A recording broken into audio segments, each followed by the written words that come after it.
Sorry it took the end of the heckin' world for me to finally do this for you, but here we are. Today, I will be reading with the assistance of Colette the cat from Italian Folk Tales, selected and retold by Italo Calvino. And I'm just going to open up to a random one and do this. So here we go. The Magic Ring. A poor boy said to his mother, "Mama, I'm leaving home. I'm going out into the world. Nobody in town esteems me, and if I stay here, I'll never amount to a thing. I'm going to go out and make a fortune, and better days will come for you too." At that, he departed. He came to a city and was strolling through the streets when he saw a little old woman trudging up a hilly lane with 2 heavy buckets of water and gasping for breath. He approached her and said, "Let me carry the water." "You'll never make it up the hill with such a load." He took the buckets, followed her to her cottage, went up the steps and set the water down in the kitchen. In the room were many cats and dogs that all crowded around the old woman, purring or wagging their tails. "How can I show you my appreciation?" asked the old woman. "Don't mention it," he replied. "It was a pleasure to help you." "Wait a minute," she said, and left the room. She came back with a little ring of no value and slipped it on his finger, saying, "This is a precious ring, mind you. Every time you turn it and ask for something, you will get your wish. Just be careful not to lose the ring, for that would be your undoing. To lessen that risk, I'm going to give you one of my dogs and one of my cats that will follow you wherever you go. They are smart animals, and sooner or later they will prove quite useful." The youth thanked her over and over and then left. But he set little store by her words. "Old wives' tales," he said to himself, not even thinking to give the ring a twist just to see what would happen.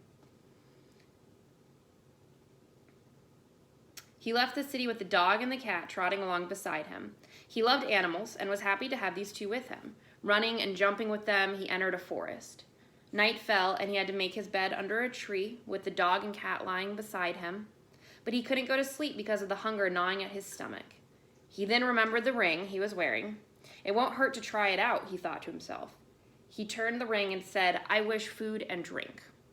He hadn't got the words out of his mouth before there appeared 3 chairs and a table laden with all kinds of food and drink. He took a seat and tied a napkin around his neck. In the other 2 chairs, he seated the dog and the cat, tied napkins also around their necks, and they all 3 started eating with great relish. He now had confidence in the ring.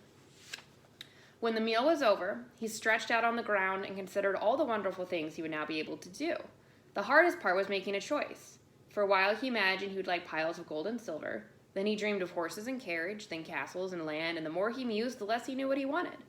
"But here I go losing my head," he finally said, exhausting from building castles in the air. "I've heard so often that people become perfect fools when they grow rich, but I intend to keep my wits about me at all times. That's enough for today. I'll give the matter more thought tomorrow." He turned over and went sound asleep, while the dog curled up at his feet and the cat at his head and kept watch over him. When he woke up, the sun was already high in the sky and shining through the green treetops. A gentle wind blew and the birds sang, and he found himself completely refreshed by his night's rest.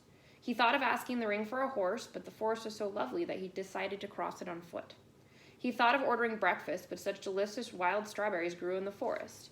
He made a meal of them instead. He then thought of calling for drink, but in the forest was a spring of the clearest water in the world, so he cupped his hands and drank from it. Wandering through fields and meadows, he came at last to a large palace.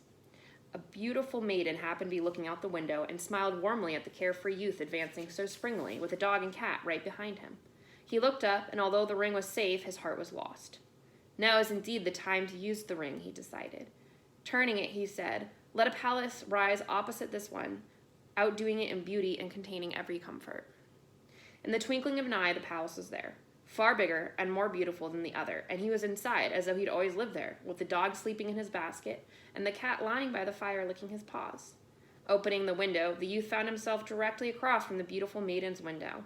They smiled at each other, sighed, and the young man realized the moment had come to go and ask for her hand in marriage. She was as pleased as her parents, and in a few days' time they were married. Their first night together, after kisses, embraces, and caresses, she jumped up and saying, "But do tell me just how your palace sprouted all of a sudden like a mushroom." He wasn't sure whether he should tell her, but then he thought, "She's my wife, and you don't keep secrets from your wife." He therefore told her about the ring, then they fell asleep in bliss. But while he was sleeping, His wife slipped the ring off his finger, then got up, called all the servants, and said, "Leave this palace at once. We are returning to my parents' house." When she was safely home, she turned the ring, saying, "Let my husband's palace be removed to the highest and steepest peak of the mountain in the distance." Highest and steepest peak of the mountain in the distance. And the palace vanished as though it had never existed. She looked at the mountain and saw the castle now poised on the peak. The youth awakened in the morning, found his wife gone, threw open the window, and beheld the void. Taking a closer look, he made out deep ravines down below and the mountains all around him blanketed in snow. He went to touch the ring, and it too was gone. He called the servants, but no one answered. Instead, the dog and cat ran in. They had stayed there because he told his wife only about the ring and said nothing of the two animals. Completely baffled at first, he gradually realized his wife had cruelly betrayed him, but the truth was little consolation to him. He peered out to see if he was going to be able to get down the mountain, but the doors and windows, alas, opened only empty space, with the ravines plunging straight downward. The supplies in the palace would last only a few days, and the terrible thought struck him that he would then starve to death. Seeing their master so downcast, the animals approached, and the dog spoke. "Don't give up hope yet, master. The cat and I will find your way down these cliffs, and then we'll get the ring for you." "My dear pet," said the youth, "you're my only hope. Were it not for you, I'd jump off these cliffs rather than starve to death." The dog and cat climbed out the house, leaped down the cliffs, and came to the foot of the mountain. They raced across the plain to a river, where the dog took the cat on his back and swam the other bank. When they arrived at the faithless wife's palace, it was already night, and the whole house was sound asleep. In through the cat door they tiptoed, and the cat told the dog, "You stay here now, and keep watch while I go upstairs and see what can be done." Without a sound, the cat rushed up the stairs, down the hall, and to the room where the false-hearted woman was sleeping, but the door was shut and he couldn't get in. While he thought frantically what to do, a rat ran by. The cat grabbed him. It was a big, fat rat who began begging and pleading with the cat to spare him. "I will," said the cat, "but you must gnaw a hole in this door big enough for me to crawl through." The rat began to gnaw at once. He gnawed until he was blue in the face, but the hole was still too little, not only for the cat, but for the rat himself to get through. So the cat said, "Do you have any little ones?" "I should say so. I have 7 or 8, each one as rambunctious as can be." "Run and get one," said the cat, "and if you don't come back, I'll catch you and eat you alive wherever you are." The rat ran off and was back in a trice with the little rat. "Listen, little one," said the cat. "If you're clever, you'll save your father's life. Go into this woman's room, crawl up on her bed, and pull off the ring she has on her finger." The little one ran inside, but was back in no time, quite upset.